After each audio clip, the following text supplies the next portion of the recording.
He never thought his laughter would echo like that sharp, cruel, impossible to take back look at those scars. She must have lost every fight she's ever been. Improve Cole's voice sliced through the air loud enough for everyone in the training yard to hear. Recruits chuckled, their eyes flicking toward the woman standing by herself near the weapons rack. She didn't flinch, she didn't turn, simply adjusted her gloves, thepicard skin on her forearms, catching the morning light like twisted rivers. Off silver, the silence that followed wassificating, not because anyone defended her, but because no one did. Her name was Lena Hart. No one called her that anymore. The scars stretched from her fingertips though, her shoulders creeping beneath the collar, her uniform like living shadows. New recruits whispered about him. Some claimed she'd been reckless, others said she wasn't fit to train with them. Few dared speak to her, and Thasu, who did, found her voice steady. Her words few. Cole watched her puffed up, with false bravado, still smirking to him. She was a relic, a warning he was young, untouched by war, the kind who thought of battle as a game. But what Cole didn't know, what none of them knew, us, that Lena's silence wasn't weakness, it was the weight of memory. Years ago Lena had walked the scorched streets of Morrow with a unit that never came home. Ambush had been swift. A child, no older than her nephew, had been forced to carry explosives in his backpack. Lena had spotted him too late. The black through her squad skin and steel tearing in tandem. She dragged her capine through burning rubble, choking on smoke, thick as tar, ignoring the agony that peeled layers from her arms. Like bark from a tree, her call sign, then Echo 6, the one who answers back. When Alathors fall silent, but metals don't, healthy rust, and stories, when not told, collect dust in the corners of history.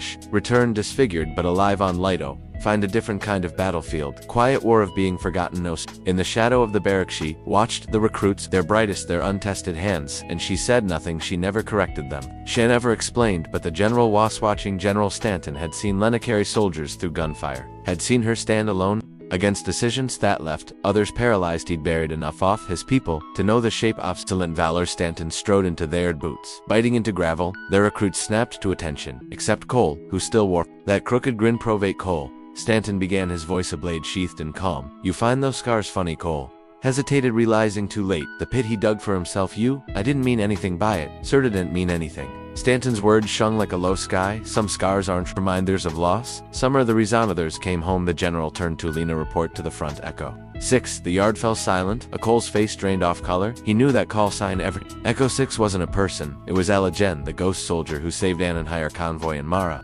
The one who vanished from the reports, leaving behind only fragments of stories traded between veterans. Like sacred relics, Lena walked forward, each step steady, each scar now blazing like the stripes of a tiger. She stopped inches from Cole. Scars down me and I lost, she said, her voice quiet but sharp. As shrapnel they mean. I survived what you can't imagine. Cole's throat bobbed. His smirk was gone. Swept the silent crowd. Some of yo fight for glory. Echo 6 fights for Theons, who can't fight for themselves. Remember that the recruits stood frozen, shame weighing their shoulders.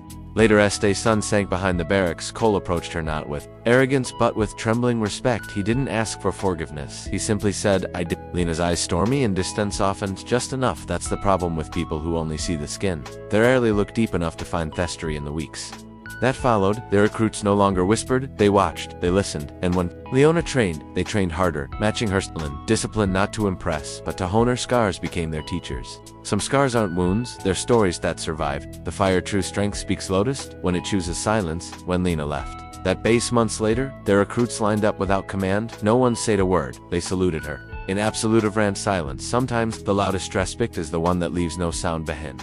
There are heroes whose names wetchant, and there are those whose stories whisper beneath the skin. Remember to look beyond the surface sometimes. The quietest ones carry the heaviest battles. Comment below where you're watching from and share your thoughts on Lena's story. Don't forget to subscribe for more that honor the silent heroes.